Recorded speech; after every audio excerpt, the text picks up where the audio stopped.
Sí, de hecho, con la lluvia esta que me tocó más encima un evento en el Duoc, eh, ¿Hasta qué hora? todo el día. O sea, no me tocaba todo el día, me tocaba en la mañana, pero yo me quedé en la noche porque el evento lo encontré muy bonito, desde lo conceptual. Entonces me quedé a verlo y me enfermé. Y de ahí como que venía como a la baja, y hoy día ya desperté con la garganta apretada. Pero bueno, cosas Chuta. del fútbol. Ya, ya. Jessica, acuérdate que estoy sin monitor, así que Sí, sí, ningún problema, vamos, profe. Vamos, vamos a, ahí. ¿cómo se llama? A revisar esta información.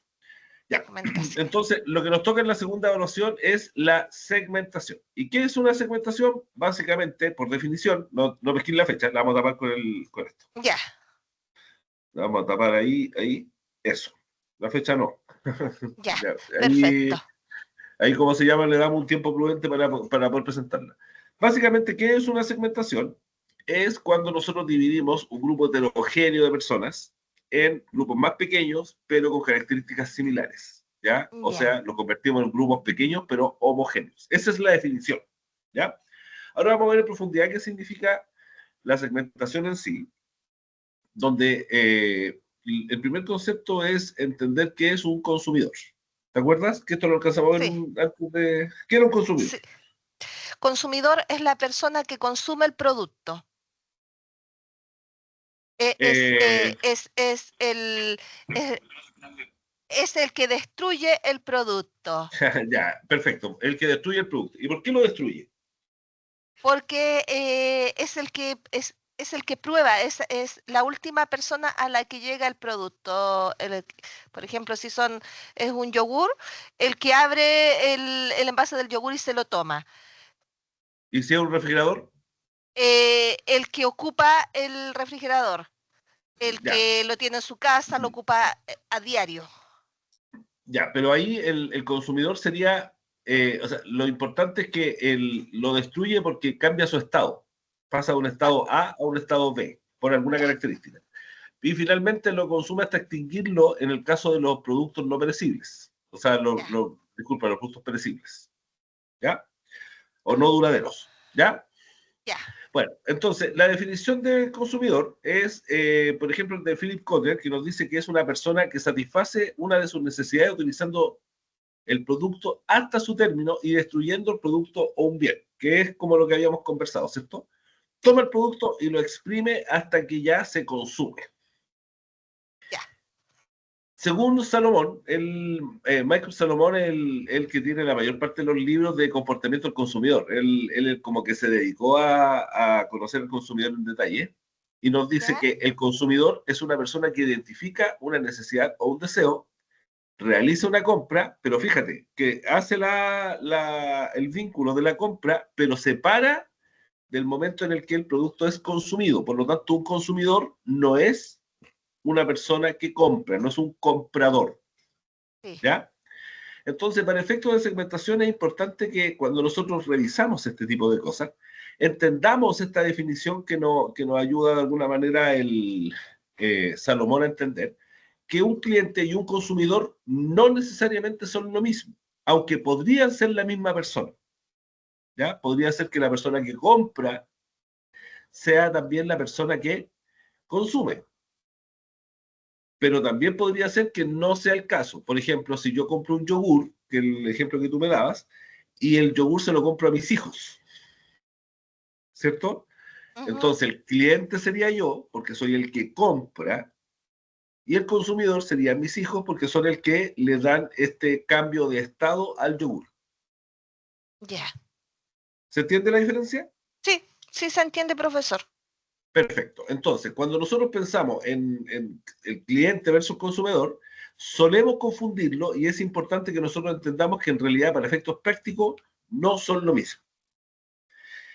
Después de eso, nosotros, bueno, esto no lo vamos a ver, esto para que lo entiendas solamente, pero en la medida que más adelante veamos el mix de marketing, vamos a ver lo que se llaman focos en el consumidor, ¿ya? Donde tenemos el producto con el precio, esto significa que el foco del negocio está en el negocio, cuando está el precio plaza, en desarrollar una ventaja competitiva, en la promoción plaza, en el valor de marca, ¿cierto? O sea, que lo que se comunica y lo que encuentra la persona en la tienda sean de valor similar, y el producto con la promoción, concentrarse en el grupo objetivo. Todo esto siempre está alrededor del consumidor. En el marketing hay varios niveles, y uno es el que entiende que el consumidor está en el centro. Siempre, todas las estrategias, todas las acciones están alrededor del consumidor. ¿Por qué? Porque antiguamente lo que se hacía era como decir, ya sabes qué, vamos a estar, por dar un ejemplo, eh, en la empresa nomás lo que dice la empresa es lo que importa, pero el que compra es el cliente, por lo tanto hay que entenderlo a él, ¿ya? Aparte que en la medida que lo entendemos vamos a poder desarrollar una serie de cosas que son muy bonitas, como por ejemplo la innovación, ¿ya? Ya, ya. ¿Por qué hay que centrarse en el consumidor? Por un lado, tenemos lo que se llama la transformación del consumidor. Este es un error muy, muy habitual, porque suelen decir que son las empresas las que crean para adaptar al consumidor. Y en realidad no es del todo cierto. Hay algunas empresas que sí, efectivamente, son punta de lanza, entienden la necesidad en una profundidad tan grande que desarrollan productos que se ajustan a estos problemas resignados, ¿cierto? Estas personas de alguna manera viven su vida pensando que todo lo que ellos hacían era Está normal, bien. a pesar de que era un problema, ¿cierto? Cuando lo leen, personas, por ejemplo, Henry Ford, cuando nos explica que si él le hubiera preguntado a la gente que estaba en ese momento, qué quería cuando creó el auto, lo más factible es que te hayan dicho, quiero un auto más rápido, o sea, disculpa, un caballo más rápido. ¿Por qué? Porque la gente suele explicar su realidad en función de lo que conoce,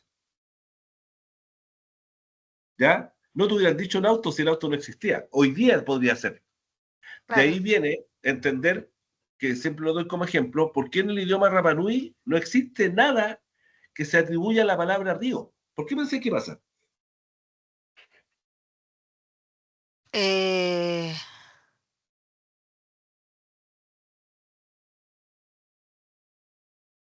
mm, eh, no los, no lo sé. ¿Será porque es una palabra única? O sea, sí, sin duda, pero la principal razón es que la isla de Pascua es una isla, y en la isla no hay ríos. Por lo tanto, no había necesidad de crear una palabra Ah, que reflejara la palabra río. ¿Te das cuenta? sí. Entonces, la manera en que piensan las personas, es que de alguna forma, Jessica, de alguna forma todos explicamos nuestra realidad en función de lo que conocemos.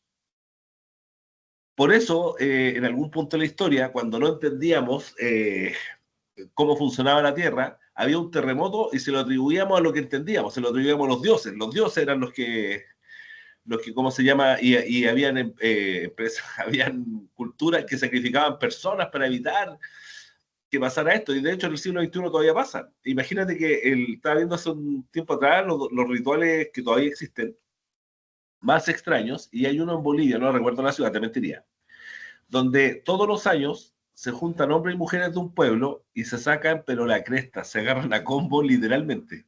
Lo he visto. Lo Y he es visto. Yo escuchaba, claro, escuchaba por qué lo hacen, y es para que, no, yo no juzgo, ¿ah? Yo simplemente lo analizo desde esta mirada, desde entender que la transformación está en entender al consumidor, porque el consumidor va cambiando, pero hay que entender también cómo funciona sin juicio, ¿ya? Entonces, ¿por qué lo hacían? Porque querían que hubiera un año mucho más, ¿cómo se llama? Fructífero desde la perspectiva de la cosecha. Entonces, Perfecto. este tipo de cosas nos explican que el consumidor ha cambiado. No es la empresa la que se adapta necesariamente. Hay algunos casos que sí. El consumidor ha cambiado y cambia, y es la empresa la que se tiene que estar ajustando a esos cambios. Por ejemplo, hoy día vemos ahora ya derechamente cómo está sucediendo, ¿cierto? No excepciones. Nos encontramos con la inteligencia artificial. Apareció la inteligencia artificial, que fue como la punta de lanza, las personas empezaron a utilizar la inteligencia artificial, y ahora las empresas se están adaptando al uso que está teniendo el usuario con respecto a la inteligencia artificial. Lo que hace que este cliente esté siempre generando, ¿cómo se llama?, necesidades de que estas personas se adapten, ¿ya?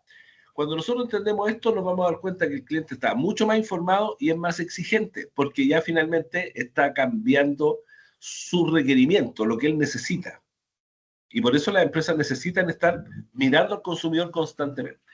Ya. La irrupción de nuevas plataformas, los nuevos, ¿cómo se llaman?, los cambios que han habido en materia de consumo, o formas de consumo, también hacen que nosotros entendamos que el consumidor está cambiando. El mejor ejemplo es un e-commerce, donde nos damos cuenta que ahora las personas están utilizando medios digitales cuando antiguamente no lo hacían. Claro.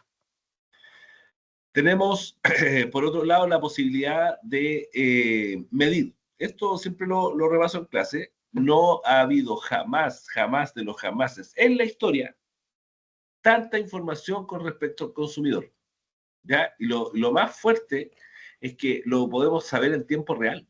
Entonces, tomar decisiones con datos nos lleva a altos niveles de certezas.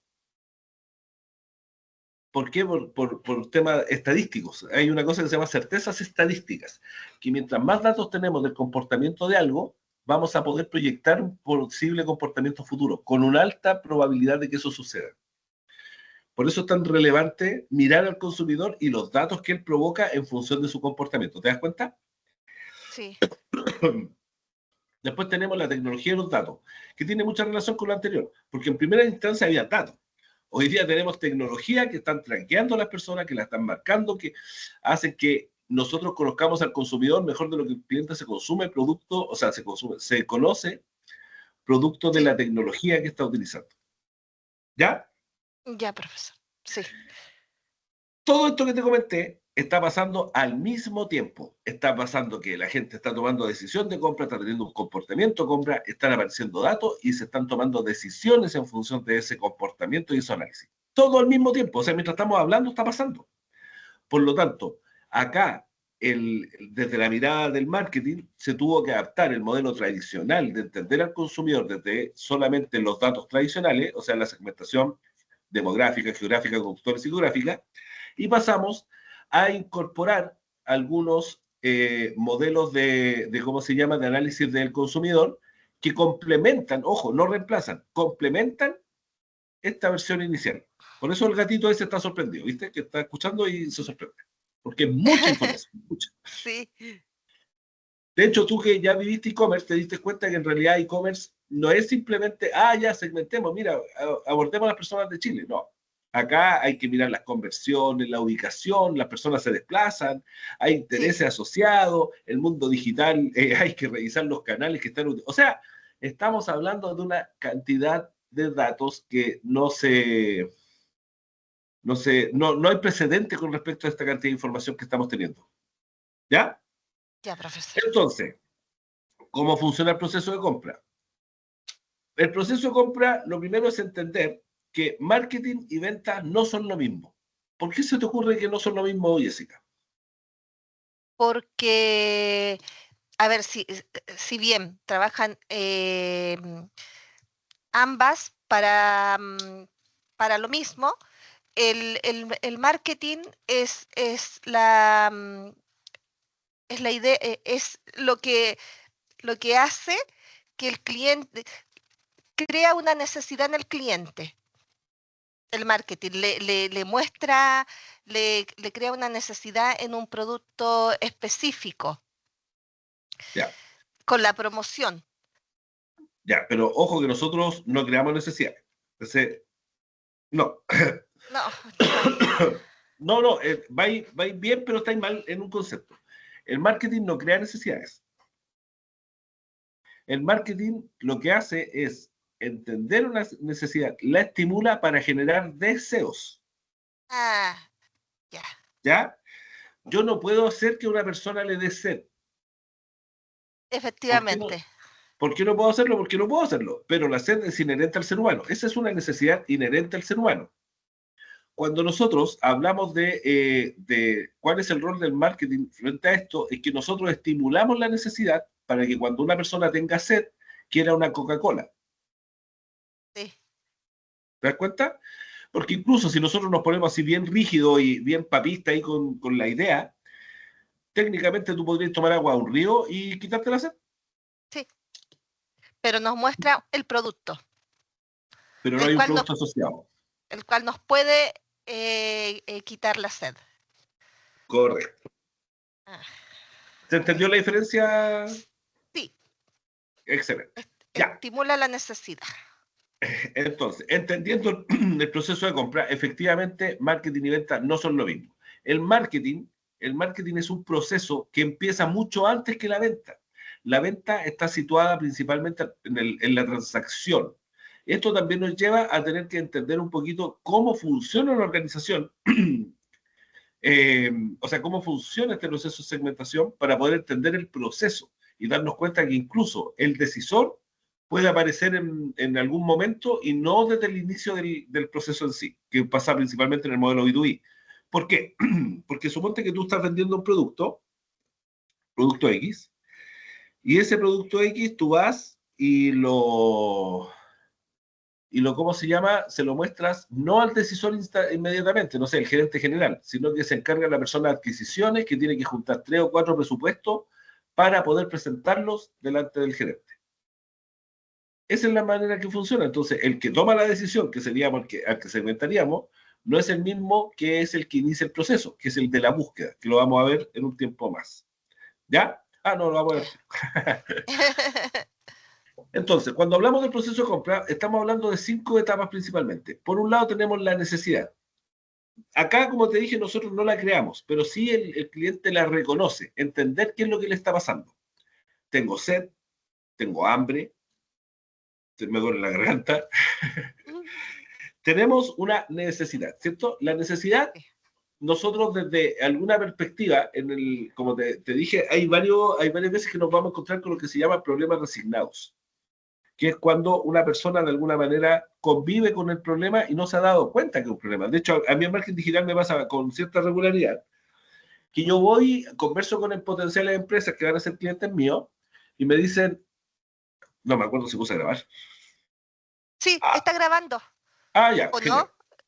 Me aparece aquí el botoncito rojo y Sí, van en está, 22. está, está Sí. grabando. Excelente. Qué bueno, pero no me acordaba. Ya. Entonces, si bien es cierto, ¿a qué te está diciendo? Espérate, la necesidad. De la empresa que usted le ofrece Ya. Entonces, cuando yo les presento un presupuesto a ellos, les muestro que ellos me necesitan. Y hasta ese momento, cuando yo les muestro eso, eh, ellos no tenían ni idea que tenían problemas de SEO, no tenían ni idea que habían herramientas que no tenían instaladas, no tenían ni ideas que no había una optimización y estaban tratando de vender con la agencia que tenían previamente, tratar de vender al primer impacto. ¿Te das cuenta? Entonces, en función de eso, yo voy y les muestro que hay una necesidad, pero repito, en lo que es el proceso, nosotros no la creamos, nosotros la estimulamos. ¿Para qué? Para que la persona pase a la siguiente etapa, que es la búsqueda de información. Hoy día, la gente busca información. No es que llega y compra, es muy atípico que pase eso, hoy, en estos tiempos. ¿Ya? Antiguamente podía ser que sí, pero hoy no. Hoy día la gente, cuando tú trabajas en venta, me acuerdo, Jessica, ¿cierto? Sí. Ya, perfecto. Yo estoy seguro que te ha pasado que de repente las personas llegan y te hacen preguntas al hueso. Ya no es como antes cuando el vendedor era como un charlatán, básicamente, y le tenía que tener un pitch de venta al principio. No, ya el cliente ya sabe. Entonces van y te Sí. preguntan, ¿sabes qué? Quiero saber sobre esto. ¿Tiene esto o no tiene esto? ¿Te das cuenta? Entonces, el vendedor tiene que estar mucho más preparado que el charlatán antiguo. El charlatán se habla del. Antiguamente, a lo mejor te acordás, Jessica, en el centro se ponían unos tipos a, no sé, a picar un repollo con un cuchillo. Sí. Y te hablaban, y tú quedabas así como, ya, dámelo, pero cállate. Sí, sí, Ya, sí. ese era el famoso charlatán. Y extrapolándolo al vendedor es como el vendedor que habla, habla, habla, habla. ¿Ya? No le permite. No, claro, ya eso no pasa porque el cliente está tan informado que ya no quiere que tú le di los pitch de ventas típicos, sino que va directo a la consulta. Y dentro del comportamiento digital específicamente hay una herramienta que es clave cuando tú te das cuenta que tu producto es de compra por búsqueda, que es Google. O sea, hay que Sí. estar en Google Y ahí aparecen una serie de estrategias para estar en Google.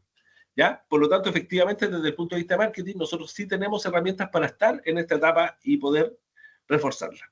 Una vez que tú te informaste, ¿cierto? De alguna manera vas a encontrar las alternativas que te hacen más sentido. 4 o 5, el promedio de lo que la gente busca. Una vez que tú tienes esa alternativa, tú empiezas a contrapesar las ventajas y desventajas. Mira, sabéis que este me cobra más, pero me entrega el producto hoy. Por ejemplo, hoy día a la noche yo tengo un cumpleaños, que no sé si, no sé si voy a ir, y no he comprado el regalo. Entonces, hoy día, si es que decido ir, voy a comprar un regalo con una empresa que me lo traiga hoy. ¿Te das cuenta? ¿Por qué? No, no sé si el precio es tan importante, igual es importante que lo pueda pagar, El tiempo. pero el tiempo es un factor que voy a considerar a la hora de tomar la decisión de compra. Entonces, cuando nosotros evaluamos alternativas, empezamos a mirar las ventajas y desventajas que tiene la empresa que estoy eligiendo. Pero acá, desde la mirada del marketing, lo que nosotros tenemos que entender es que así como está mirando a mi empresa, también está mirando otras, está evaluando qué es lo que yo ofrezco.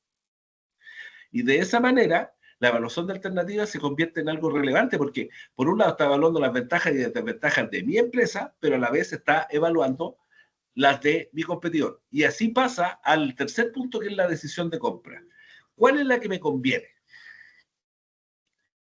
¿Esta o esta? Porque el proceso se llama decisión de compra, pero Claro. debería también llamarse proceso de decisión de compra y no compra, porque si no te compra a ti, le está comprando a Compra otro. el otro. Claro. ¿Cierto? O sea, Sí. tomó la decisión de compra de comprarle a alguien, pero no a ti.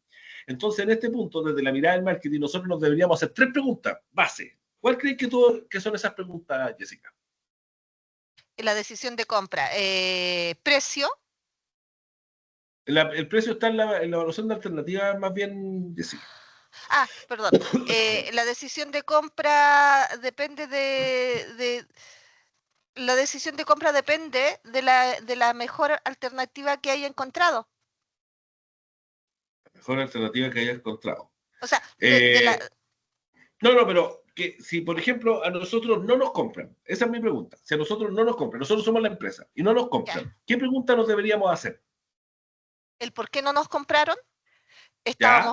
estábamos más caros, el producto era de menor calidad, que lo que el ¿Ya? cliente quería. ¿Ya? Ya, mira, eh, la primera pregunta, sí o sí, ¿por qué no nos compraron? Esa es la pregunta. ¿Por qué no nos porque compraron?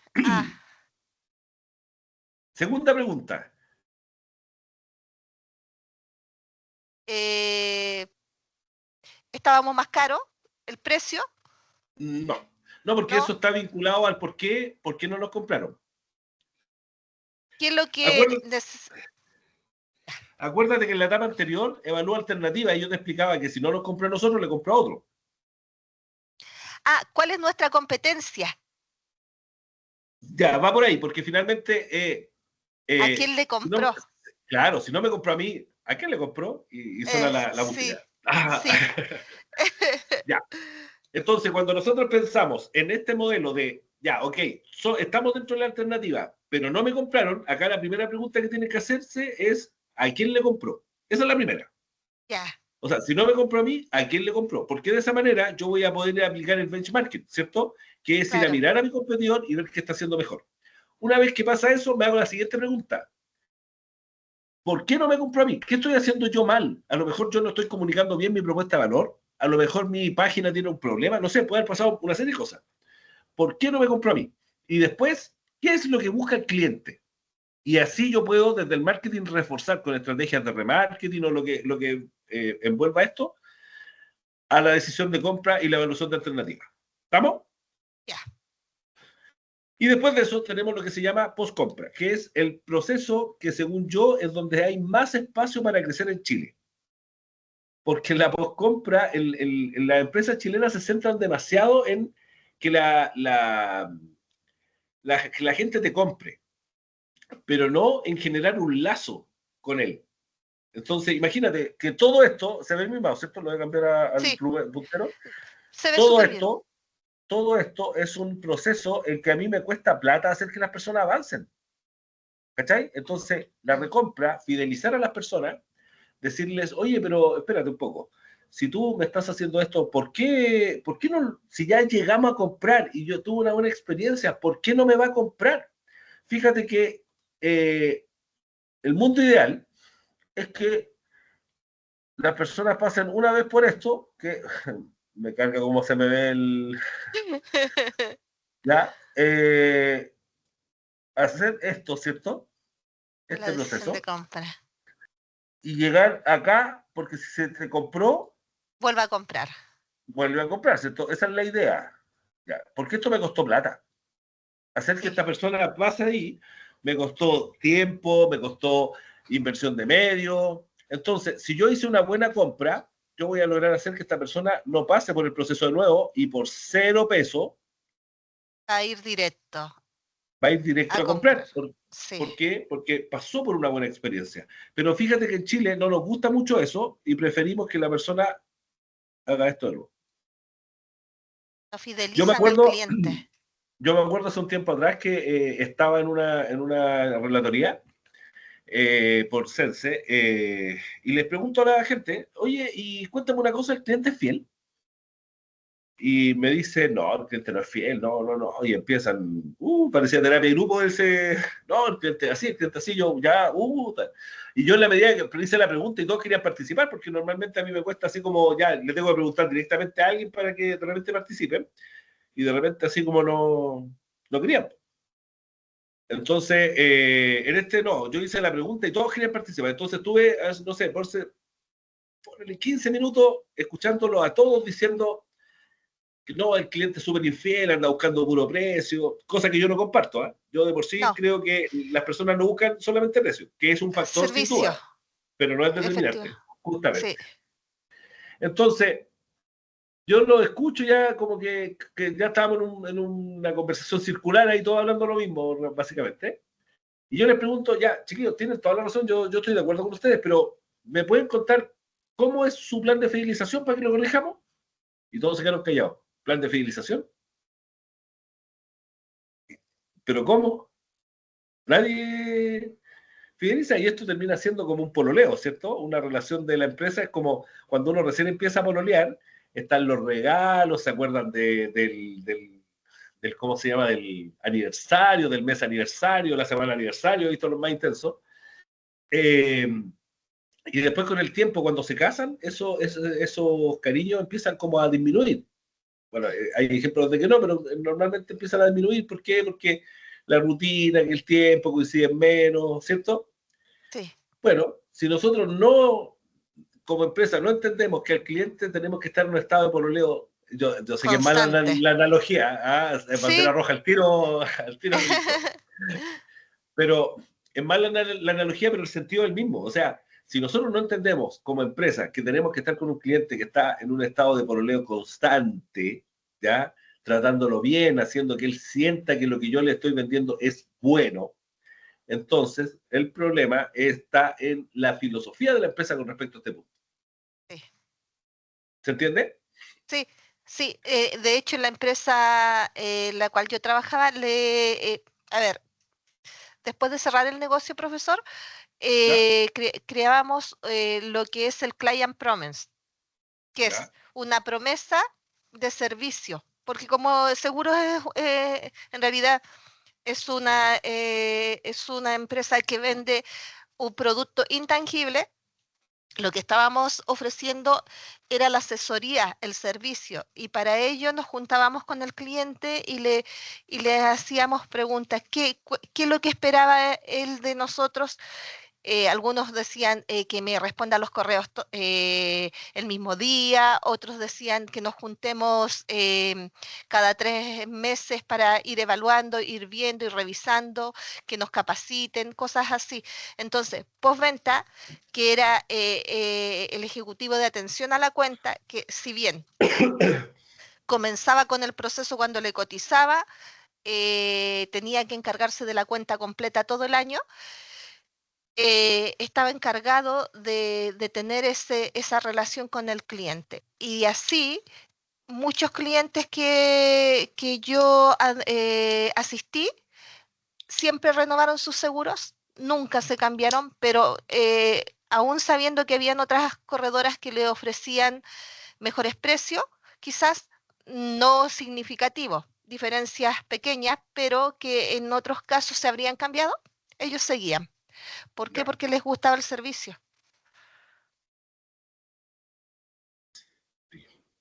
Bueno, esa política que tú me comentáis es atípica en realidad. Es como una empresa, porque esa empresa ya era. ¿Cuántas personas tenía? Porque 300. mira, las empresas un poquito que tienen más de, no sé, un número importante de personas, ahí sí tienen esa costumbre porque entendieron esto. Si lo que yo te estoy contando no es una receta que inventé yo. Esto es porque las pymes y las empresas más pequeñas privilegian principalmente sus recursos, ¿ya? Sí, Y pierden esta posibilidad gigante de poder fidelizar a los clientes. sí, totalmente de ¿Ya? acuerdo, profesor. Sí, Ya. Vamos entonces directamente, ya entendimos lo que es el proceso de compra y cómo se construye esto, ¿cierto? Entonces sí, ahora vamos a lo que es la segmentación. ¿Qué es la segmentación? Como te dije hace un rato atrás, es cuando nosotros dividimos al universo de personas en porciones pequeñas con características similares, ¿ya? O homogéneas. Esas son las palabras, heterogénea, homogénea. Grupo ya. grande de personas, que es heterogénea, o sea, todos diferentes, y encontramos algunas características similares que nos permiten dividirlo en grupos pequeños pero homogéneos. Eso es segmentación, por definición. Ya. ¿Ya? ¿Cuáles son las características que tiene que tener la segmentación? Por un lado, tiene que ser medible. O sea, tengo que ser capaz de saber cuántas personas están dentro de este grupo homogéneo de personas. Tiene Ya. que ser identificable. Y este identificable es increíble cómo funciona súper bien. Porque si yo te digo, mira, Jessica, esa persona que está ahí, ¿qué música escucha? Y tú ves, lo miráis y anda con ropa de cuero, con punta, tiene un moicano así, pelo largo, parado. ¿Qué es lo que sería? Punky. ¿Cómo se Un llama esa punk, música? ¿cierto? Sí. Un punk, punk. Ya. Entonces, yo sé que es un caso extremo, pero básicamente funciona así. Si tú ves, tú dices, sí, ¿sabes qué? Efectivamente esa persona está dentro de mi segmento porque cumple con estos parámetros y vas a poder atribuirle características incluso, porque son características que son relativamente similares. ¿Ya? Ya. También la segmentación, cuando nosotros elegimos nuestro grupo objetivo, vamos a estar hablando de un, de un mercado que tiene que ser rentable. Porque imagínate que yo voy y me pongo un negocio sobre tablas de surf, pero como yo quiero ser muy específico con mi segmento, yo voy a ir y le voy a vender a los campeones mundiales de surf chilenos que hayan ganado el campeón mundial de surf 3 o 4 veces en los últimos 5 años. O sea, primero no tengo idea si hay un mundial de surf, para que entendamos que es un ejemplo, ¿cierto? Sí, sí. Menos si es que hay chilenos ganadores, pero si estamos hablando de 4 o 5 personas, porque no creo que hayan tantos campeones de surf, estaríamos hablando de que mi negocio Oh, necesitaría cobrar mucho por un producto para hacerlo rentable, ¿cierto? efectivamente, porque hay muy pocos consumidores. O sea, claro, para Ese es el ese, sentido. ya. O para el ejemplo que usted está dando, claro.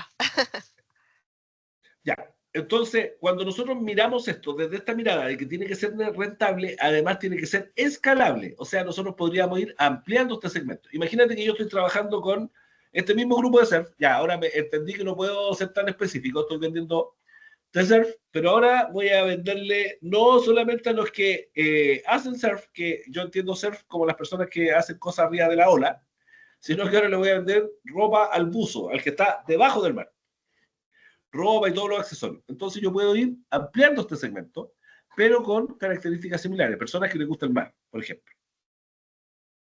Porque la idea es poder hacerlo crecer. ¿Sí? Sí, sí, profe. Perfecto. Cuando hablamos de los niveles de la segmentación, tenemos que ver algo como esto. ¿Se ve? Sí.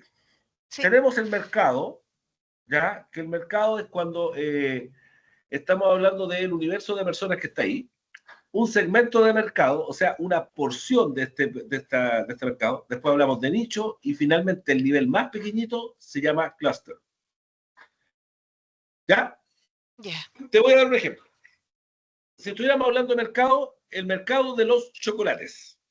Este es el mercado, o sea, todas las personas que consumen chocolate.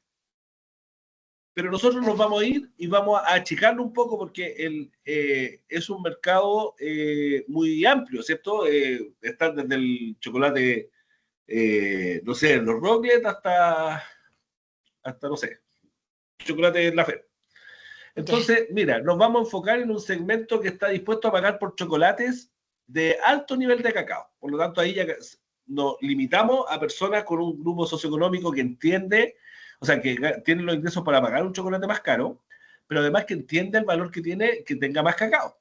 ¿Ya? Entonces ahí volvimos a achicarlo.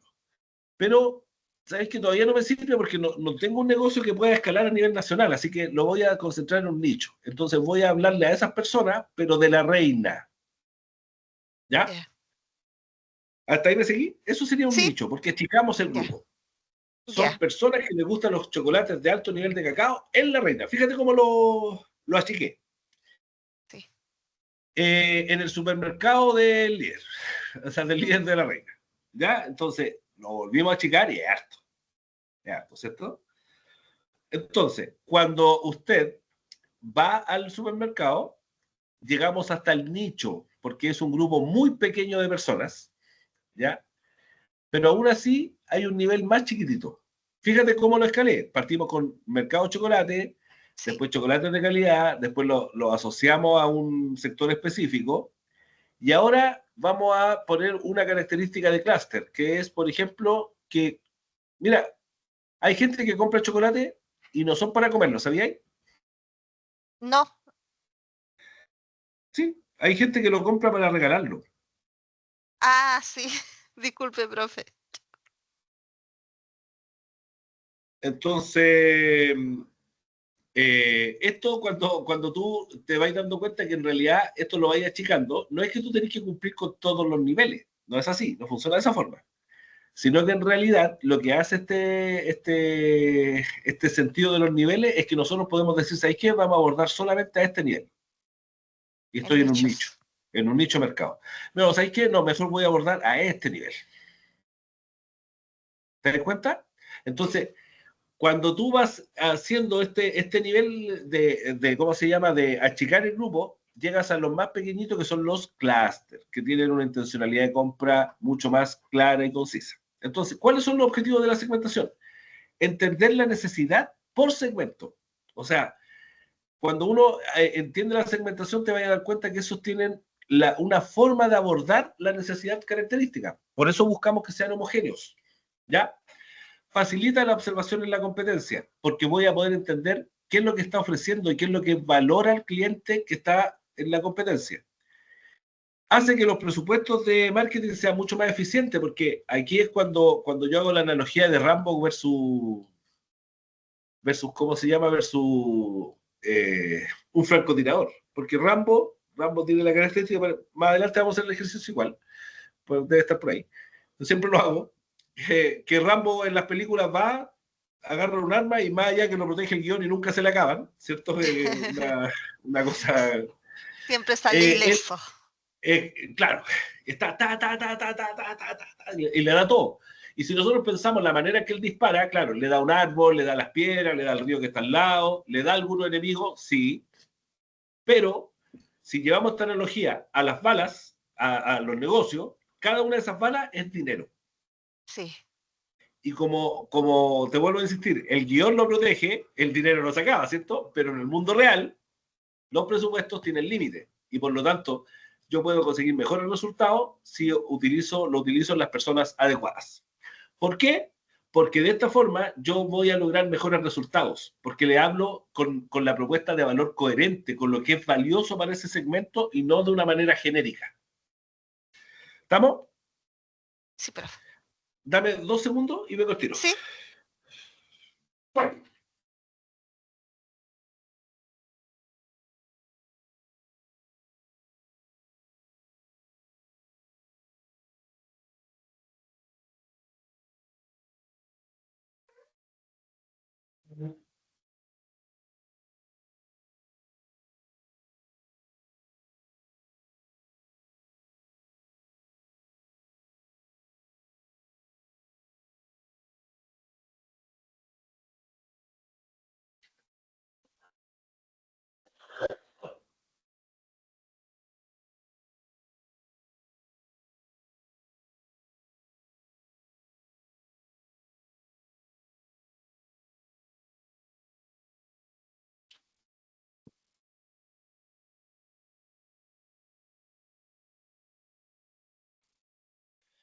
Ya, aló, aló, aló.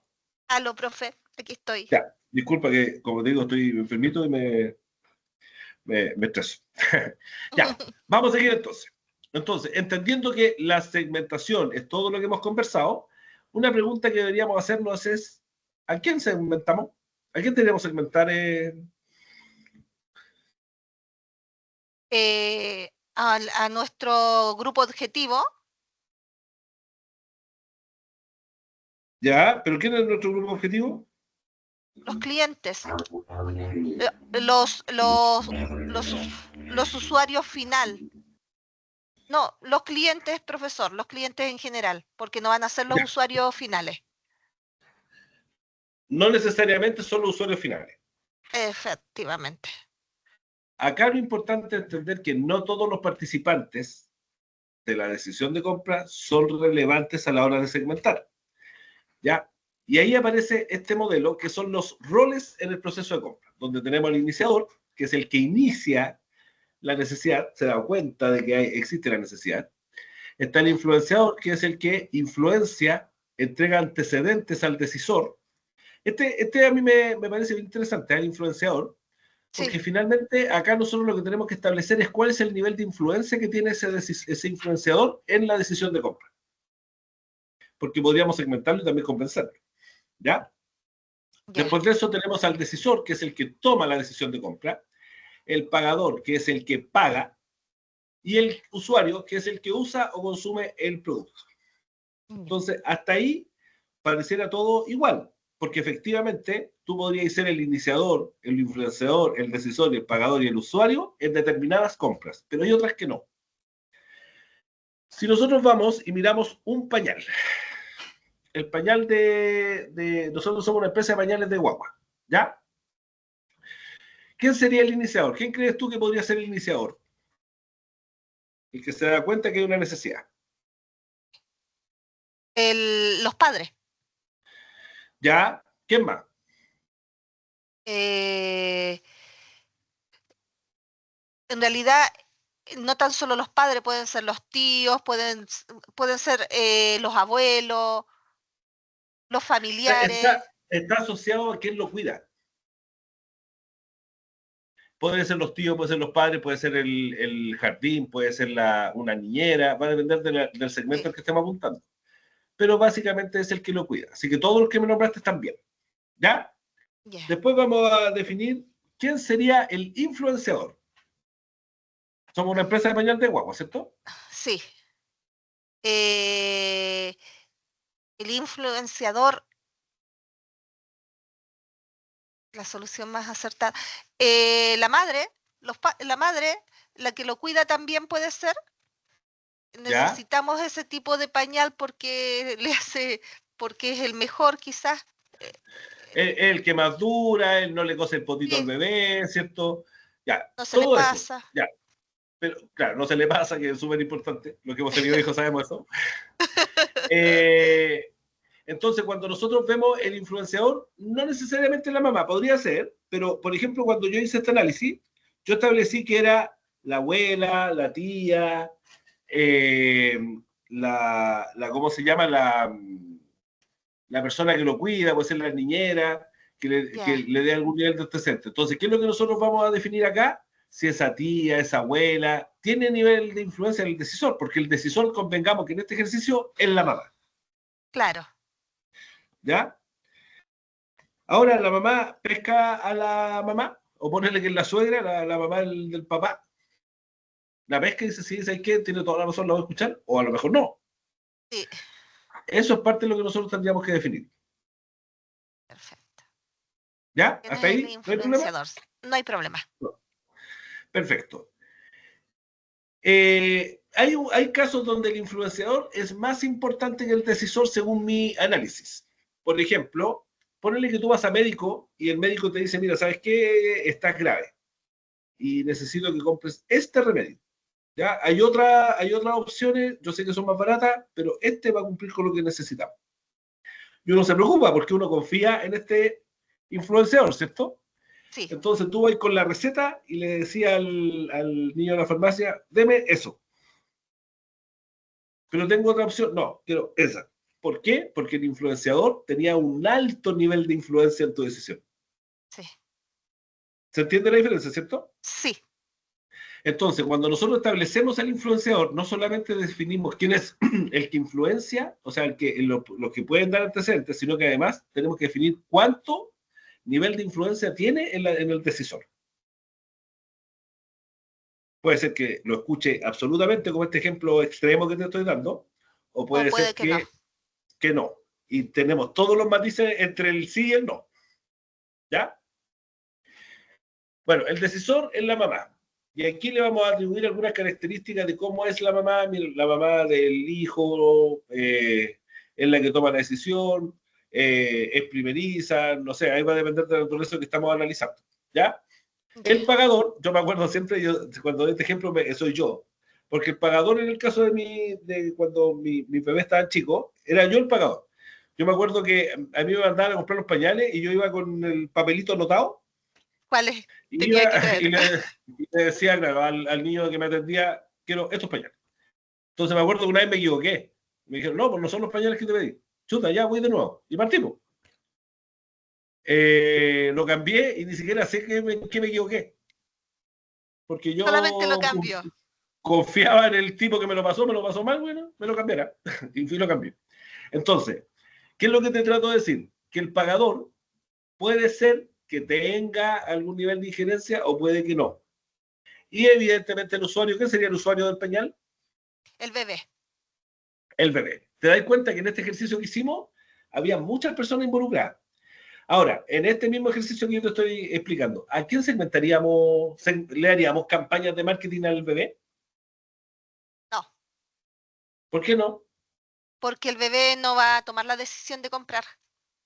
O sea, el bebé no tiene idea si le están poniendo un pañal XL, 1G, Claro, si es rosado, si es Huggy, si es... No, él no tiene idea. Él usa el pañal, punto. claro. ¿Cierto? Entonces, cuando nosotros vemos los niveles del decisor, aquí nosotros nos concentramos principalmente en el decisor y dependiendo de la naturaleza del influenciador, nos concentraríamos principalmente en ellos. ¿Ya? Ahí. ¿Se puede dar que son el mismo? Sí, se puede dar, dependiendo de la naturaleza del producto que tú estés eligiendo. ¿Ya? Ahora, ¿dónde cambia este modelo absolutamente y es súper distinto uno de otro? En el modelo B2B. ¿Ya? Sí, Después de eso tenemos la segmentación geográfica. ¿Qué es la segmentación geográfica? Básicamente, entender que las zonas donde vive la persona son relevantes para efectos de segmentación. O sea, nos vamos a centrar en un lugar específico. De esta manera, nosotros nos vamos a dar cuenta que esto representa que la persona puede tener una necesidad por vivir en esa zona. Imagínate que yo te digo, Jessica, ¿sabes qué? No te voy a poder hacer más clases porque me voy a poner con un negocio, voy a vender bikini en la Antártida. ¿Qué me dirías tú? la zona que eligió profesor no es la mejor. Bueno, lo espero la próxima semana porque hay que ver. Qué mala onda, Jessica. Ya, ¿sabéis qué? No importa, Jessica, voy a cambiar mi idea de negocio. Me voy a ir a vender paraguas, no quitasoles, paraguas a Arica. ¿Qué me diríais? Y también va a quebrar, profe. ¿Cierto? ¿Por qué? Sí. Porque la zona, ¿cierto? Tiene algunas características que hacen que un producto se pueda necesitar o no necesitar. ¿Cachai? Es tan ridículo como decir, mira, ¿sabéis qué? Me voy a poner con una fábrica de hielo, de esos que venden hielo en bolsa, en la Antártida. No, no entendió nada el profe. Cuando ese es el sentido, cuando nosotros siempre se atribuye como ya a esta zona, pero eso representa también que tiene una cercanía con la necesidad. Mi producto, las características de mi producto, de alguna manera soluciona la necesidad que está en esa zona. ¿Estamos? Sí, profe. Entonces, Yeah. ¿cómo hacemos la segmentación? La vamos a segmentar por el lugar. Efectivamente, podemos definir el país, la región, la comuna, sectores urbanos, sectores rurales. Incluso desde el punto de vista digital podemos poner hasta una dirección y ponerle un rango alrededor y también aplica. ¿Ya? Claro. Vamos a hablar sobre el clima. Si es un clima cálido, si es lluvioso, esto también va a representar cercanías con la necesidad que va a tener. incluso podría ser el idioma. ¿Por qué? Porque en esta zona necesitamos, no sé, por ejemplo, es una zona que ¿cómo se llama?, urbanizando, está desarrollándose el comercio, y en esta zona se está requiriendo que las personas aprendan inglés para poder importar. Estoy inventando, entonces el idioma podría ser relevante en esa zona. O un sector absolutamente turístico. Por ejemplo, imagínate en la isla de Pascua, estamos hablando de Rapa Nui, ¿cierto? Que todos Sí, los que están ahí, todo el mundo solamente hable Rapa Nui. Y cuando va alguien en inglés, en chino, en español, no sé, no entiendo, no cacho. En Rapa Nui, no sé cómo se dice. Entonces, cuando nosotros diseñamos esto, nos vamos a concentrar normalmente en el lugar, ¿cierto? El clima nos va a ayudar con la necesidad, pero dejamos de lado el factor idioma, que también puede ser un factor relevante en esta segmentación. ¿Ya? Se usa poco, ya, pero es parte de lo que podríamos incorporar. Beneficios de la segmentación geográfica: es fácil de implementar. ¿Por qué? Porque básicamente lo que estamos analizando tiene relación con el producto, con ¿cómo se llama? O sea, incluso con los alcances. Yo no voy a vender en Arica, por ejemplo, porque no llego, no alcanzo a llegar. Mi producto no aguanta, o no sé. Es fácil de implementar porque es como, ya, es aquí, en esta zona. claro, Se centra en las características del producto. Fíjate que, como te decía, el hielo en Arica no funciona. ¿Por qué? Porque el hielo está frío y en Arica, o sea, en la Antártida no necesitan hielo, ¿cierto? O sea, claro, es fácil de entender. Y además es fácil el posicionamiento. Lograr situar a una marca en una determinada zona también es fácil. ¿Ya? Por eso los negocios de barrio tienen como su público cautivo, ¿cierto? Van las mismas personas a comprarle todos los días. sí, A pesar de que hay 3 negocios, le compran al mismo negocio. Bueno, todos los negocios se mantienen, si están en el tiempo, es porque tienen su público y es fácil de posicionarse en ellos. Entonces, esto, si lo vais extremando a una mayor escala, es fácil posicionar en esas zonas. ¿Dónde encontramos información? Bases de datos, ventas realizadas, analítica web, visitas al sitio y además las redes sociales. Eso sin considerar que también nos podemos sumar incluso los censos, claro. donde podríamos establecer la información de edad y cosas por el estilo. ¿Ya? O sea, no la edad, disculpa, las personas que viven por zona. Después viene la segmentación demográfica, que incluye hartos factores, es de los que más incluye, ya que está el género, la raza, el estatus social, religión, educación, nacionalidad, edad. Todo esto está asociado a lo demográfico. Cuando nosotros entendemos esta segmentación, vamos a analizar a las personas directamente. ¿Cuáles son las características de las personas? ¿Por qué? Porque esto va a ayudar a entender un poquito mejor el comportamiento del consumidor. Hombres y mujeres no se comportan igual, piensan diferente, hacen cosas diferentes. La edad también es un factor. Oye, un cabro de 20 años no es lo mismo que alguien de 60. La decisión Claro, de compra se piensa diferente. Y así vamos a incorporar otros factores. Nacionalidad. El ejemplo gráfico es esto que pasó hace poco con el tostador de arepa, que los chilenos estaban súper molestos con eso, y los venezolanos, yo siento que desde el punto de vista marketing ese ejercicio fue muy bueno, porque se posicionaron rápidamente en el segmento que querían, con el grupo específico que querían, publicidad gratis, eso. se radica. O sea, desde el punto de vista marketing fue una genialidad. Yo estoy seguro que esos que crearon el tostador de arepa, To- Todos hablaban de eso. fue genial para ellos desde una perspectiva marketera. Yo encuentro que fue una genialidad. No, le habían puesto ¿Ya? parrilla, parrilla de Para arepas. de arepa. Bueno, el, sí, bueno, no voy a caer en eso, pero es como a mí me dan risa también estas discusiones, porque la encuentro tan absurda, así como de verdad, pero bueno, ya, Qué eh, tiene que ellos? A ver, yo siempre digo, que le llamen como quieran. Yo le llamo tostador bien, tostador. Si el otro le llama parrilla, parrilla, listo, ¿cuál es el no problema? genera un sabor diferente, No, nada, absolutamente nada. claro. Es una bien absurda la discusión, por eso digo que me da risa. Ya, bueno, seguimos con acá ya profundizando qué entendemos por segmentación demográfica, y vamos a entender, por ejemplo, la edad. Como te digo, la edad de 20, 30, 40, 50 es diferente. ¿Ya?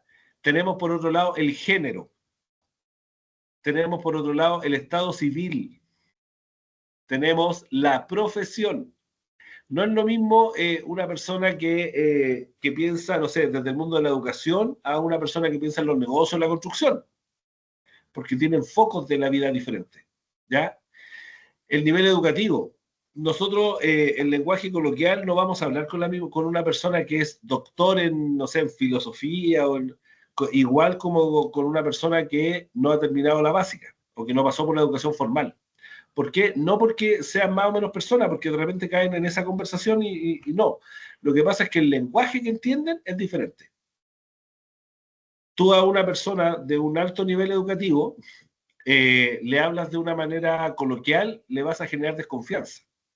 En Claro. cambio, a una persona que no ha pasado por el sistema formal, no le vas a generar desconfianza, se va a sentir un poco más cómodo al hablar contigo. Las nacionalidades, como hablábamos, la cultura, ¿ya? Y acá hay un factor que es importante y yo siempre lo resalto en las evaluaciones. Nosotros hablamos de grupo socioeconómico, no de clase social. ¿Cuál es la diferencia? Súper clara. Los grupos socioeconómicos responden a 3 preguntas base, que es cómo generar ingreso, cuánto es el ingreso y cómo lo jerarquizan. En cambio, la clase social tiene que ver con una percepción subjetiva e individual de cuál es la clase social a la que pertenezco. Un ejemplo, para entenderlo de manera gráfica, era, yo no vi la comedia, pero conozco la lógica de la comedia, que es Pituca sin Luca, Sí, ¿cierto? sí. Que era una persona que en algún momento fue de grupo socioeconómico alto, no sé por qué razón, perdió la plata y se convirtió en una clase media. Entonces ella, a pesar de que por grupo socioeconómico ella era una C2, C3, por decirte, ella siempre decía, no, pero esto es de clase media, que era como el chiste, el meme que salía, que es de clase media. ¿Por qué? Porque ella sentía de que eso no le respondía a ella. No es ¿cómo se llama? Mi clase social, porque yo pertenezco a otro grupo. Oye, pero ganáis menos que yo. Sí, pero yo soy de acá. Y aquí nos vamos dando cuenta que en realidad la clase social tiene que ver con hartas cosas, porque, por ejemplo, cuando una clase social alta tiene tendencia, o cualquier clase social tiene tendencia a compartir los mismos lugares, van a las mismas escuelas, porque ellos sienten pertenecer. Incluso, por ejemplo, si yo me gano el Kino y digo, ¿sabes qué? Me voy a ir a ver allá donde los más millonarios, no me van a considerar como uno de ellos. Claro. ¿Por qué? Porque no hacemos las mismas cosas, no fuimos a la misma escuela, etcétera, etcétera, etcétera. ¿Ya? Ya, profesor. Ya. Ventaja entonces de la segmentación demográfica, también es fácil de implementar porque tiene hay mucha información disponible sobre esto. Se centra en la probabilidad de compra. O sea, ¿a quién vamos a elegir? A una persona que que hay mayor probabilidad de que me compre, ¿ya? Y por otro lado, tenemos el apoyo de otras ciencias. Aquí estamos hablando ¿cómo se llama? De la eh, antropología, arqueología, psicología. Todo esto nos ayuda a poder entender un poco mejor esto, ¿ya? Ya. Ventaja y desventaja, por un lado, o sea, la desventaja es que es súper subjetiva, porque se basa en su posición de características. O sea, esta persona, por tener estas características, le gusta, pero por eso nos encontramos tanto con casos donde dicen, no, pero ojo que yo no. Claro, pero nosotros lo vamos a hacer por tratar de encontrar la regla general. Y por otro lado, tenemos que es una población inconstante porque crecen y modifican sus comportamientos. No es que tú elegiste un segmento y esas personas van a ser eternamente así. Un ejemplo es la natalidad. Mi mamá, por ejemplo, era una de las más chicas, la segunda más chica, de 7 hermanos. ¿Ya? Entonces, antiguamente se ostentaba tener muchos hijos. Si yo hubiera tenido un negocio de ropa para bebé, me hubiera ido súper bien en otros tiempos. Hoy, la tendencia es a la baja en lo que se refiere a natalidad. Entonces, este tipo de cosas son parte de lo que nosotros tenemos que considerar a la hora de diseñar la segmentación. ¿Estamos? Sí. ¿Qué es un grupo socioeconómico? Como te decía, responde a 3 preguntas. Nivel de ingreso, ¿cómo obtienen esos dineros? O sea, lo obtienen por negocio, lo obtienen por gerencia, lo obtienen por asesoría, y cómo la gastan. Por ejemplo, tú podías encontrar una persona de alto ingreso que dice, oye, sabes que esto es súper complicado, no voy a poder ir a Brasil este año, o no voy a poder tomarme febrero para ir a Europa. Y eso es un problema válido para él. Pero hay otras claro. personas que dicen, ¿sabes qué? Tengo que elegir si pago el dividendo o cómo. ¿Te das cuenta? Sí, Acá, como siempre digo, escuchamos pero no juzgamos, ¿cierto? Acá estamos sí, conversando sí, tota- en el contexto de lo que son los grupos de, socioeconómicos. sí, totalmente. Cuando entendemos esto, nosotros vamos a darnos cuenta que los grupos socioeconómicos también jerarquizan sus necesidades. ¿Qué es más importante, comer o pagar el dividendo? ¿Qué es más importante, ir a Brasil o sea, ir a Europa por todo el mes o voy a tener que ir a Brasil nomás 2 semanas? No jugamos, eso es así. Y este tipo de preguntas son las que nosotros vamos a poder definir para establecer un grupo socioeconómico. Ya, Cuando hablamos de esto, nos vamos a dar cuenta que el grupo socioeconómico está distribuido de una forma bien uniforme en Chile. Ya aquí nos damos cuenta que los AB son muy poquitos, por eso se les da el tratamiento como que fueran iguales. Y están mayoritariamente concentrados en Santiago. Fíjate que el C1A, que es como la clase media alta en el paralelo, entendiendo que no es un lenguaje diferente, ¿cierto? sí, Eh, son más en Santiago que en regiones.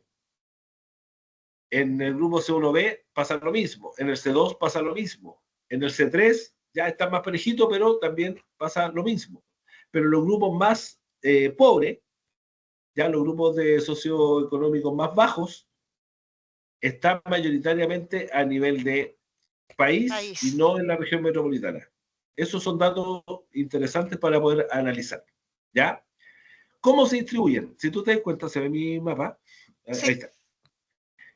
Te vas dando cuenta, los que tienen ese como color bien oscuro son los E, que están en determinadas zonas. Pero fíjate que, por ejemplo, en lo que nosotros siempre atribuimos como un sector alto, C1A, B, son sí, poquitos. Pero aquí sí, tenemos amarillos también, que son C2, C3.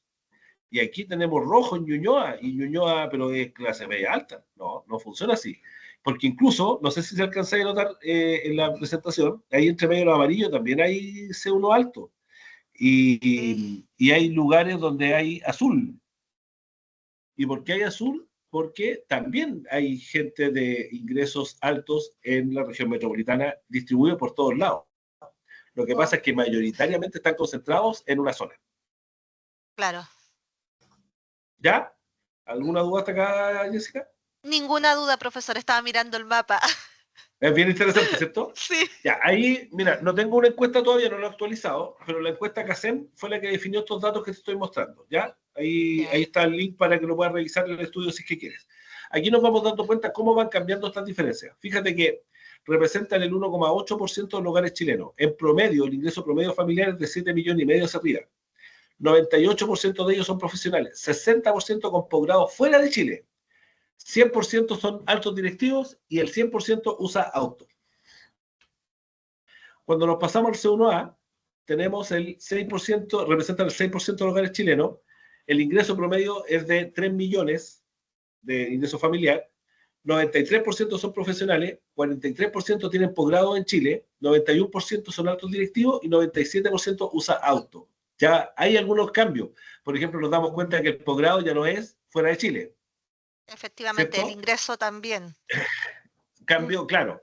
Pero a lo que me refiero es que el ingreso es como la manera que normalmente asocian, así como ya el grupo socioeconómico es este. Ah, No, ya, no necesariamente habla solo del ingreso, habla de hartos factores más. ¿Ya?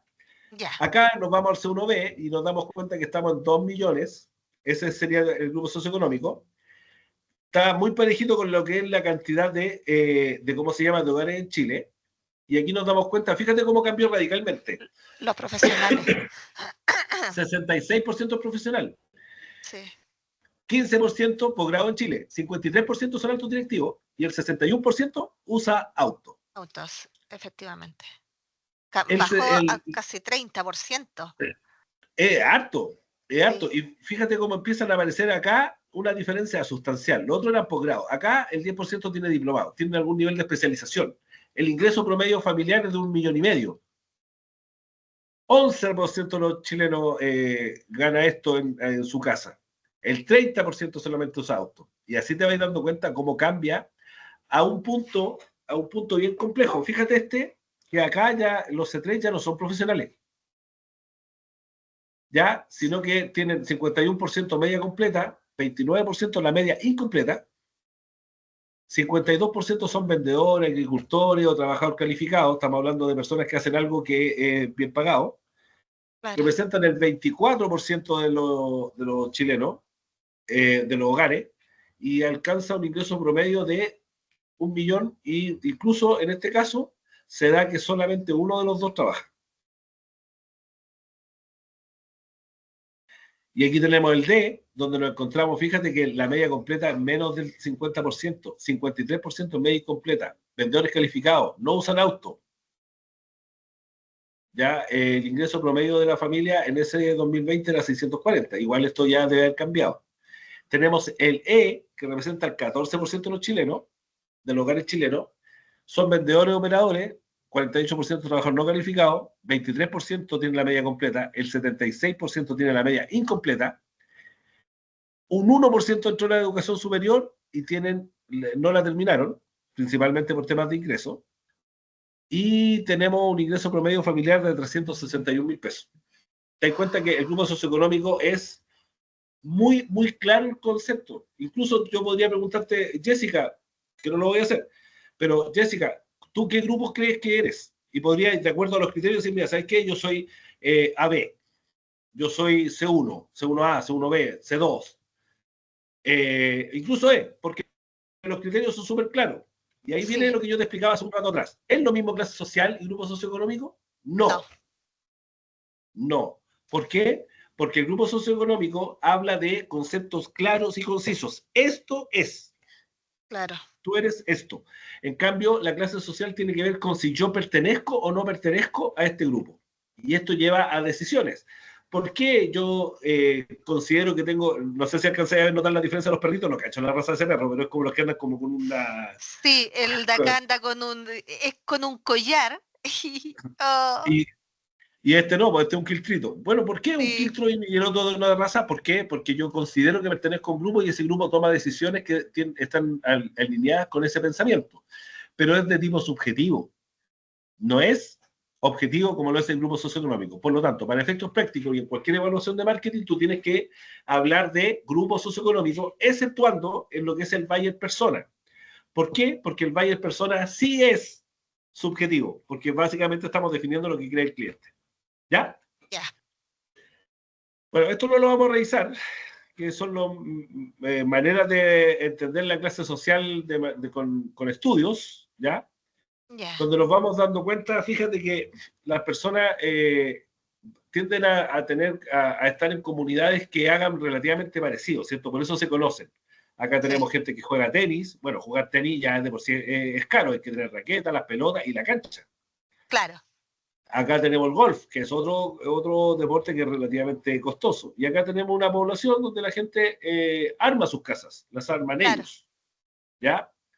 Después tenemos acá el método sociométrico, que también nos habla de que las personas se conocen entre sí y de alguna manera comparten, ¿cómo se llama?, algunas actividades. Por ejemplo, acá tenemos una población que posiblemente esté como una junta de vecinos, un comité, algo por el estilo. Acá tenemos gente que juega en el club de polo. Fíjate que tener un caballo no es solamente comprar el caballo, que ya es muy caro, sino que además es Mantenerlo. mantenerlo. Sí. De harto, bueno, pero ellos pueden. Y acá Claro. fíjate esta foto, que estamos hablando de una feria. ¿Hay alguien que salga del esquema que tú sientas que no pertenece a ese, como, uy, esa no es tu familia?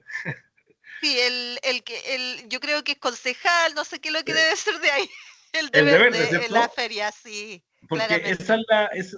es la peculiaridad de esto. Si bien es cierto subjetivo, de alguna manera igual hay una tendencia a ser identificable. Sí. ¿Ya? Y aquí hay un estudio que es el Warner, que es el que mide, si querías después hacerlo tú en tu casa, ¿Ya? cómo se hace para establecer qué clase social eres según estos criterios que son específicos. ¿Cómo se hace? Tú tenés que responder cuántos puntos tuviste en cada uno. Por ejemplo, si tu ocupación es profesional, propietario de un gran negocio, te pone un 1. Pero si eres mando medio, o jefatura, o trabajo no especializado, te vais poniendo de 1 a 7 los puntos. ¿Ya? Perfecto. Después los ingresos. Si tu renta, lo que tú ganas es heredado, significa que básicamente lo recibiste por, ¿cómo se llama? No por estar participando directamente ahí, sino que como rédito de tu negocio, por ejemplo, estamos hablando de que tendríais un punto. Si es renta ganada, o sea, un espacio de sueldo que te pagan, 2. Si es de honorario, 3. Si es de salario, 4. Si eres dueña de un pequeño negocio, los ingresos son por ganancia, 5 y así, ¿ya? Ya. Vivienda y residencia. Entonces, la fórmula es, una vez que tenías ese puntaje, multiplicas 4 por la ocupación, ¿ya? El puntaje que te dio lo multiplicas. Ya. 3 por los ingresos, 3 por la vivienda y 3 por la zona de residencial. ¿Ya? Ya. Y, Lo voy a hacer. y una vez que te da un puntaje, te va a dar acá y aquí te va a decir qué clase social eres. Ah, mire. Bueno. ¿Ya?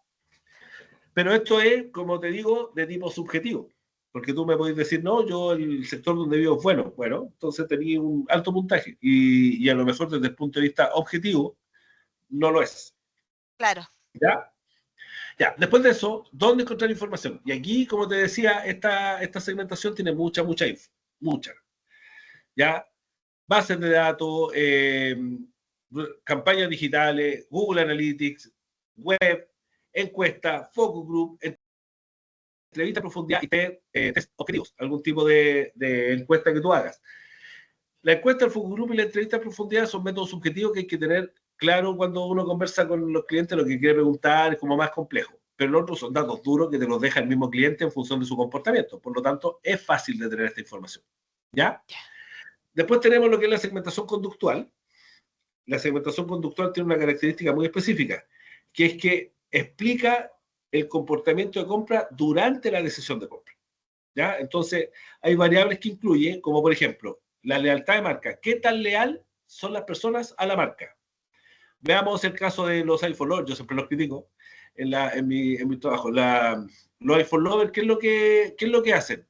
Ellos no tienen idea qué características va a tener el próximo iPhone, pero ellos saben que cuando venga el próximo iPhone lo van a comprar, porque ellos son leales a la marca. Es difícil que se cambien una vez que ya están en el iPhone, porque a ellos les gusta mucho esa marca. Tenemos el ticket promedio, cuánto gastan cada vez que compran. La orientación al estatus. Ellos sienten que cuando compran algo, lo compran por ¿cómo se llama? Porque lo hace parecer de una clase social diferente. Fíjate que conversamos recién de la diferencia entre grupo socioeconómico y clase social, y te hablé ahí desde el liceo que hay un comportamiento de compra según la clase social que yo considero que pertenezco. Bueno, Sí. los productos reflejan justamente eso. De alguna manera, muchas personas compran pensando en que eh, tienen que tener ese tipo de cosas porque son de una clase social diferente. Ellos se sienten diferentes. ¿Ya? Sí, como la pituca sin lucas. Era el La mejor pituca sin ejemplo. lucas. La pituca sin lucas. Sí, es súper gráfico. De hecho, los que tenemos más años están los sasá, que también era ¿cómo se llama? Un formato Una similar. teleserie. Sí, Sí, sí, los que se sacan la lotería, ¿o no? ¿Eso sí, era? y Sí, yo, sí, eso, que se compraron la tremenda casa y después, ¿cómo se llama? Me acuerdo que estaban horrorizados los vecinos porque ellos colgaban la ropa en el patio. claro. Ya, ese son los sasá. Bueno, en la segmentación conductual también vamos a hablar de la frecuencia de compra. ¿Con qué frecuencia compra? El uso que le dan al producto. Fíjate que de repente el producto tiene una funcionalidad que es hacer A cosa. No sé, por ejemplo, la Coca-Cola, que es tomarla, ¿cierto? Pero hay un montón de usos que le dan a la Coca-Cola. Yo he visto que lo usan para sacarle el sarro al baño, para destapar cañería, eh, para, ¿cómo se llama? Para cuando una persona tiene, porque inicialmente la Coca-Cola era un remedio, cuando tiene como, Dolor de cabeza, fiebre. o sea, efectivamente tiene usos diferentes al que es inicialmente para refrescar, ¿ya? Y por otro lado, desde el punto de vista conductual, tenemos cuando buscan un beneficio. Por ejemplo, el agua de aloe vera, que se supone que es más sana, que tiene esto, que tiene lo otro. Todo esto está enmarcado en la segmentación conductual, ¿ya? Ya, ya. Beneficios de la segmentación: facilita el alcance. ¿Por qué? Porque vamos a entender quiénes son las personas adecuadas que nos compran y no nos compran. Comprende al consumidor en su complejidad de comportamiento, ¿ya? Porque, por ejemplo, cuando uno va y dice, ¿quiere sumar puntos mi club líder, por decirte? Sí, claro, agrégame. Y tú pagaste con esto, tú le estás dando información muy finita al ¿cómo se llama?, al supermercado, porque le estás diciendo cada cuánto compras cada vez que compras, Sí, e incluso le estás diciendo los productos que compraste. Por lo tanto, hasta ese nivel de especialización puede tener. en la farmacia es lo mismo. Entonces, cuando uno entrega información, estáis provocando eso. Y finalmente, este tipo de comportamiento genera una lealtad de marca, porque finalmente tú sabes que tienes este ticket promedio y te alcanza para esto. A mí me pasó una vez que fui al Jumbo, que me gasté como, no sé, 120 lucas, y yo sentía, oye, me asaltaron. No podía creer que súper poquito, y con las mismas 120 lucas, 100 lucas, yo compré un montón de cosas en el supermercado. No podía creerlo, de verdad que no podía creerlo. Entonces, ¿cómo se llama? Cuando tú vas entendiendo esto, tú vas diciendo, mira, ¿sabes qué? No voy a ir al Jumbo, voy a ir al líder. En mi caso, Claro. en mi caso. Sí, ¿Ya? yo también. ¿Dudas? Ninguna duda, profesor, hasta el momento. Perfecto. Entonces, acá está un poquito lo que yo te decía. La desventaja de la segmentación conductual es que, por un lado, considera datos cualitativos y obliga a tener que suponer las características. Estas personas compran con esta frecuencia por esto, y empezamos a suponer. Parto de la segmentación de suposición. Solo se puede ofrecer un marco de referencia que se basa en la personalidad y en el comportamiento. No necesariamente la persona es así, sino que de alguna manera se comporta de esa forma. Suponemos que se comporta de esa forma y tiene esta determinada personalidad. Y los comportamientos son cambiantes y poco predecibles por bajo nivel de datos. De hecho, se habla incluso de algo que es mucho más complejo, que es la segmentación dinámica, cómo las personas van cambiando en la medida que están en un determinado lugar. Pero los datos que están con respecto a este tipo de segmentación están asociados a los programas de fidelización, como el que te decía de Mi Club Líder, por ejemplo. ¿Ya? ¿Por qué? Porque tú le estás entregando alto nivel de datos y eso facilita el comportamiento y el uso de esta información. ¿Dónde encontrar información? Bases de datos internas, ventas realizadas, análisis web, entrevistas, focus group y encuestas. ¿Estáis cansados? Nos queda ¿No? esto y ya terminamos. Ya. Ya, la segmentación psicográfica incluye varios factores de nuevo: motivación, valores, actividades, pasatiempo, prioridades, estilos de vida, creencia, personalidad y visión política. Fíjate que esta segmentación es un punto donde se confunden harto los estudiantes, y la mejor manera de explicarlo es con este ejemplo que te voy a dar. Imagínate que yo soy vegetariano, ¿ya? Si estuviéramos haciendo la segmentación conductual, en la conductual estaríamos revisando cada cuánto compro verduras, qué verduras compro, cuánto gasto cada vez que compro, dónde compro, compro en el supermercado, compro en la feria, o voy al mercado. Todo eso son factores conductuales. El psicográfico, como es un factor que busca entender un poquito los deseos, analidad, las motivaciones de esta persona, no estaría pendiente de lo que vimos desde el punto de vista de comportamiento, sino que me interesaría saber por qué soy vegetariano. Porque tú puedes ser vegetariano por crueldad animal, por temas de salud, y son conceptos diferentes que me llevan a tener que abordarte de una manera diferente. ¿Me entiendes? Sí. No es tan sencillo como el conductor, porque el conductor yo te dije era complejo porque hay harta suposición. Acá es mucho más complejo. Pero fíjate que si tú lográis acercarte bien a la segmentación psicográfica, tú vas a poder conectar de una manera muy profunda con un consumidor. Y ese consumidor lo más factible es que se fidelice rápido contigo porque su carga valórica está asociada a lo que tú le estás ofreciendo como marca. ¿Ya? Beneficio de la segmentación: produce contenido eficiente. Porque te digo yo que la motivación, la sintonía que uno agarra con el contenido, mejora los indicadores de conversión, construye una relación duradera con el cliente, ¿Por qué? Porque acá juega un rol clave la carga valórica que tiene la organización. Claro, en la psicográfica, sí. Sí. Acá tenemos, por ejemplo, que se puede automatizar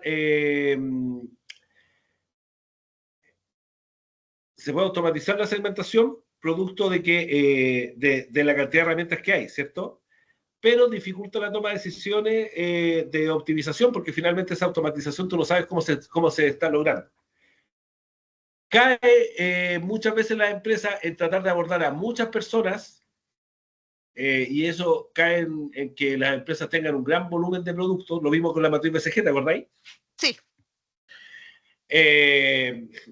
¿Por qué? Porque tratan de abordarlo a todos, no segmentar. Ese es como uno De de la los misma problemas que tiene. forma, claro. Sí. Otro es que pueden ser percibidos como cínicos o por parte del grupo objetivo y afectar negativamente la respuesta. ¿Por qué? Porque las personas tienden a decirte lo políticamente correcto cuando tú lo justificáis en una conversación, pero finalmente compran. Una persona que, no sé, pues tiene sobrepeso, te dice, no, sí, me voy a empezar a cuidar, pero cuando está comprando, compra los productos que le hacen mal. Sí. Entonces, este tipo de segmentación psicográfica es compleja de entender porque hay que entender hay que hablar de verdades, verdades incómodas. Oye, tú estás haciendo esto por esta razón, fíjate acá. Y termina siendo un poco compleja. Y lo otro, que los ejecutivos del marketing solemos ser establecidos o indicados como estereotipadores o antiéticos porque no todas las personas somos iguales. ¿Qué opinas tú de eso? Eh, yo creo que está bien. Yo creo que está bien porque es verdad que no todas las personas somos iguales, pero muchas veces tenemos que enfocarnos en las mayorías, ¿no? Y el Eh, marketing no se puede hacer siempre pensando a ver, el marketing generalmente se hace para impactar a la mayor cantidad de personas, no sé, y eso también provoca que no sea tan ético. claro, o sea, desde la moral de hoy, sí, efectivamente tienen razón. O sea, no, podríamos ser cancelables, pero Es, si nosotros lo pensamos fríamente, en realidad las personas no somos iguales, las personas somos diferentes, eso es así. El tema es que muchas veces estas tendencias, estos comportamientos, nosotros los tenemos que estereotipar porque finalmente no queremos ser Rambo, ¿cierto? No queremos disparar balas para todos lados. La disciplina del marketing lleva a tener que hacer estas distinciones, pero no son, como creo haberlo dicho en alguna ocasión hoy día y en general lo digo harto en clase, eh, no es, acá nosotros no le damos juicio de valor a las cosas, son nomás, son lo que son. Y en función de eso tomamos decisiones. Pero acá no hay una visión de que desde el punto de vista de la moral actual, de que no se puede hacer esto, no se puede hacer. No, lo que nosotros hacemos es un análisis. Y ese análisis no es un pecado hacerlo porque finalmente logra hacer que las características de mi producto le hagan sentido a determinadas personas y no a todos, porque no todos somos iguales. ¿Ya? ya, profesor. Estamos. Oh, Estamos. ya, ¿Qué te pareció? buenísimo, buenísimo. Ya, Ay, yo ojo le iba a que. decir, ese profesor, esa foto de usted, profe, le iba a decir. ¿Cuál? No, no. Ay, ya, No soy yo. Ya, ya, Jessica, esto que te pasé, porque nos queda una clase más de segmentación, pero yo me doy la garganta como para haberte hecho otra clase. ya, Eh, vamos a, ¿cómo se llama? Hacer segmentación, pero la otra no entra en lo que es el proceso de compra. O sea, disculpa, en la evaluación. La ya, segmentación, el trabajo que te voy a mandar es sobre lo que vimos hoy día. ¿Qué perfecto. es? Básicamente hacer una segmentación. Si estáis listas la próxima semana, nos presentamos las dos juntas. No hay problema. Ya, ya, ¿Ya? ya, perfecto. Entonces, porque este trabajo no es tan largo como el otro que sí tenéis que hacer, que ya debería estar avanzado. ¿Ya? Que el primero. Te voy a hacer llegar la evaluación hoy día. De Ya, hecho, te la voy a pasar al tiro. No te ya, profesor. concentré en la fecha, ¿ya? Ya, sí, estoy Eh, avanzando el otro, pero definitiva porque lo estaba haciendo y que le había dicho con seguro y me estaba complicando mucho. Así que lo voy a cambiar a galletas y ya lo tengo avanzado y tengo la idea, así que Ya. Ahí te mandé la segunda evaluación, como te digo, en la pauta, no te concentré en la fecha, porque no la he actualizado. ya, ¿Ya? Entonces, con eso, si lo tenéis listo, lo hacemos juntos la próxima semana y si no, la siguiente. ¿Ya? ya, ya, profe. Ya, No es qué más complejo que lo que ya ¿Mm? hicimos. ¿Ya? Cuéntame, cuéntame. Ya. ¿Cuándo sería la próxima clase, profe? ¿Cuándo sería la próxima clase? Buena pregunta. Sí, Déjame ver unas cosas. Lo que pasa es sí. que en el DUOC me están capacitando, me estoy loco con las capacitaciones. No, usted Tengo, me escribe eh, no, por último el día y la hora. el jueves y viernes. Jueves y viernes, ya, De perfecto. todas maneras, dejémoslo como jueves y viernes para seguir avanzando porque nos toca ahora el mix de marketing y yo creo que de todo lo que vamos a ver en el curso, el mix de marketing es como lo más valioso. Ya, Porque aquí, en el mix de marketing, más allá de que varias personas te podrían decir que eso está obsoleto, que ABC, lo que sea, acá lo importante es entender que el mix de marketing es el que te desarrolla el pensamiento estratégico. Date cuenta que las acciones no se hacen porque sí.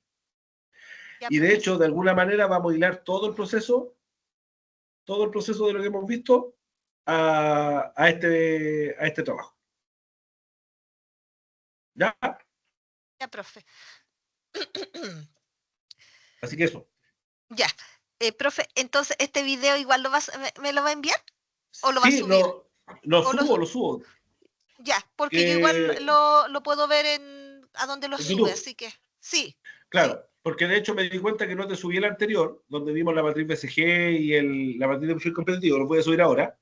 ya, Eh, ¿Y cómo se llama? Y que lo corto y te lo subo. ya, Voy a profe. subir el que te debo y este. Ya, Ya, y ahí va a estar se lo toda la materia para agradezco. que ya la puedas ver. Bueno, Ya, muchas ya, gracias, Jessica. profe. Que se recupere. Sí, Cuídese. Chao, profe. hombres, hombres, estoy muriendo. Chao, chao. Y vamos a dejar de grabar. De Ya, grabación. y yo